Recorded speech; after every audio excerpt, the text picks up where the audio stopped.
তুমি কি RRB group D 2025 exam দিতে চলেছ?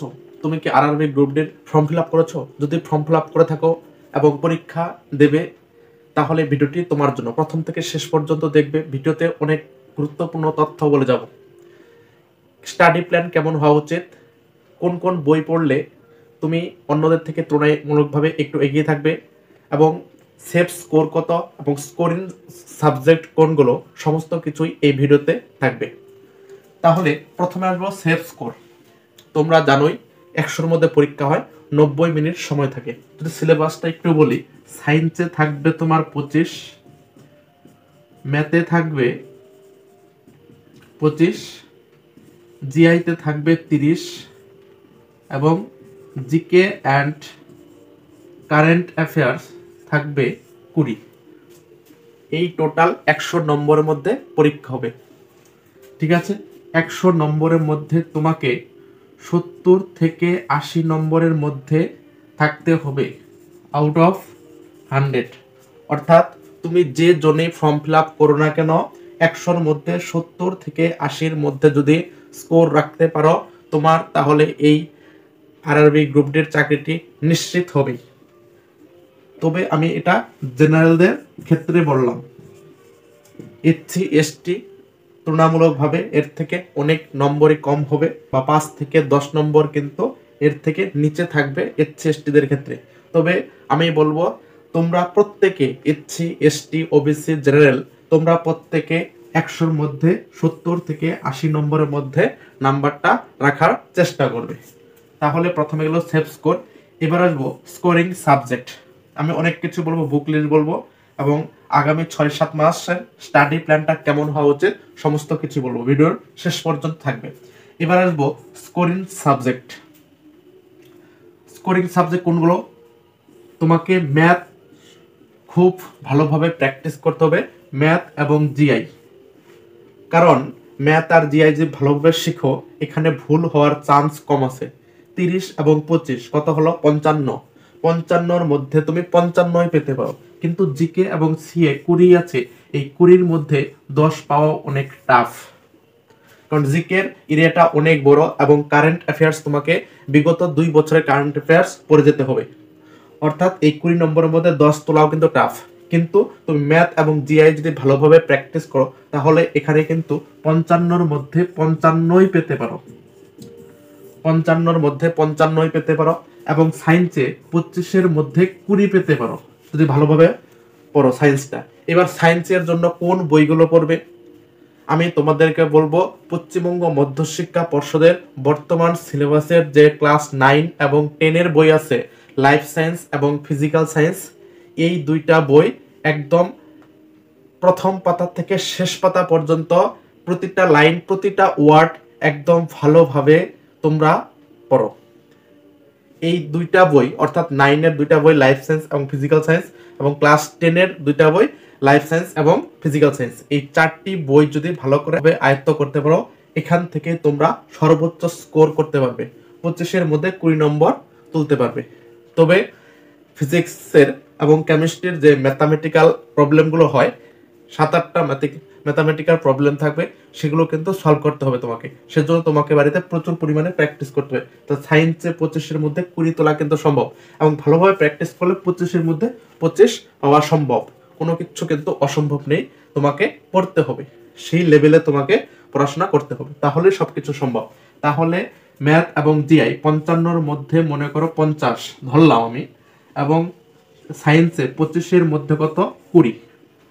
এটাই হলো, এই তিনটা হলো স্কোরিং সাবজেক্ট। ঠিক আছে, ম্যাথ জিআই এবং সায়েন্স, এই তিনটা থেকে তোমাকে 70 তুলতে হবে। কতর মধ্যে হবে? 25, 25, 50 এবং 30, 80-র মধ্যে 70 তুলতে হবে, এবং এখান থেকে 20-র মধ্যে তোমরা 10 তুলবে।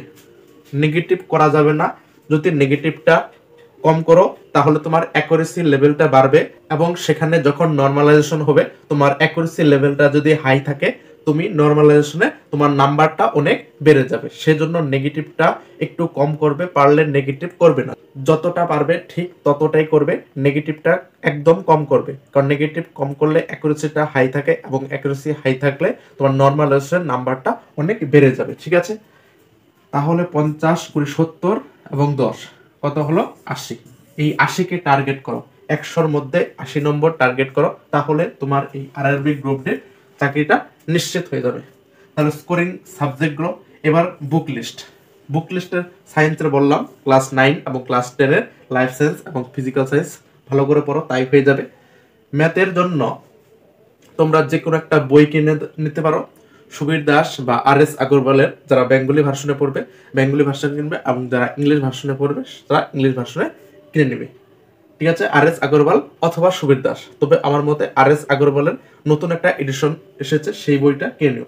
এবং সবচেয়ে যেটা গুরুত্বপূর্ণ, তোমাকে প্রিভিয়াস ইয়ার্সের কোশ্চেন অবশ্যই সলভ করতে হবে।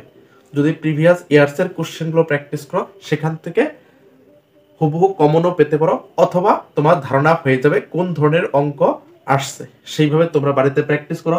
এবং সায়েন্স এবং জিকের ক্ষেত্রেও প্রিভিয়াস ইয়ার্সের কোশ্চেন কিন্তু দেখতে হবে, সেখান থেকে তোমাকে ধারণা নিতে হবে এবং প্রিভিয়াস ইয়ার্সের কোশ্চেন সমাধান করবে, সেখান থেকে অনেকটা উপকৃত হবে। তাহলে মেন পয়েন্ট হচ্ছে প্রিভিয়াস ইয়ার্সের কোশ্চেন যদি তুমি না দেখো, না পড়াশোনা করো বাড়িতে প্রিভিয়াস ইয়ার্সের কোশ্চেন, তাহলে তুমি কিন্তু আরআরবি গ্রুপ ডির পরীক্ষাটি ক্র্যাক করতে পারবে না। সেজন্য তোমাকে প্রিভিয়াস ইয়ার্সের কোশ্চেন অবশ্যই ফলো করতে হবে।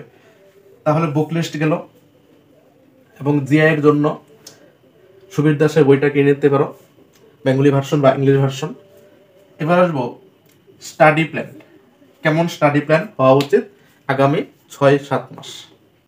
তোমাকে এখন থেকে, আজকে থেকে, এই মুহূর্ত থেকে তোমাকে প্রতিদিন মিনিমাম 8 ঘন্টা পড়তে হবে। 8 থেকে 10 ঘন্টা পড়াশোনা করো। আমি আশা করি এই এক্সামটা ক্র্যাক করতে পারবে। তোমার স্বপ্ন যদি থাকে আরআরবি এই গ্রুপ ডিটা তোমাকে যে কোনোভাবে ছিনিয়ে নিতেই হবে, তাহলে তোমাকে মেহনত করতে হবে। দিনে অন্তত মিনিমাম 8 ঘন্টা পড়তেই হবে। 8 ঘন্টাটা কিভাবে ডিভাইড করবে? সকালে 4 ঘন্টা পড়বে এবং সন্ধ্যায় 4 ঘন্টা পড়বে।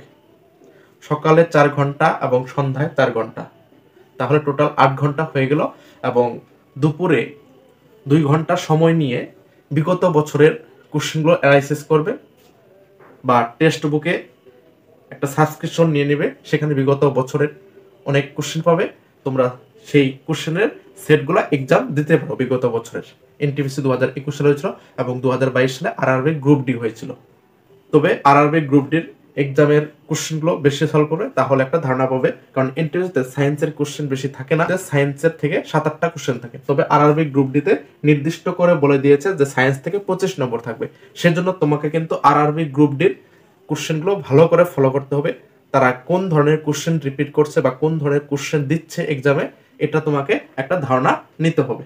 ঠিক আছে, যদি সায়েন্সের ডেডিকেট একটা ভিডিও লাগে, কোন ধরনের কোশ্চেন ওরা চয়েস করছে, কোন ধরনের কোশ্চেনগুলো আসছে সায়েন্স থেকে, অথবা কোন কোন বই থেকে কোশ্চেনগুলো আসছে, এরকম যদি তোমাদের একটা ভিডিও লাগে, তোমরা অবশ্যই কমেন্টে জানাবে। সায়েন্সের একটা আলাদা করে ভিডিও বানিয়ে দেব। তাহলে আজকের ভিডিওটা এই পর্যন্তই। পরবর্তী ভিডিওতে নতুন কিছু নিয়ে আসবো। তবে বলে রাখি, সোম থেকে শনি প্রতিদিন সকাল 8টায় প্রিভিয়াস ইয়ার্সের ম্যাথের একটি করে ক্লাস দেওয়া হয়। একটা ক্লাসে 10টা করে অঙ্কের সমাধান করা হয়। ক্লাসগুলো অবশ্যই ফলো করো, সেখান থেকে অনেক উপকার পাবে। ঠিক আছে, আজকের জন্য এখানেই শেষ করছি। সবাই ভালো থেকো, সুস্থ থেকো এবং জোরদার প্রিপারেশন নাও। Thank you.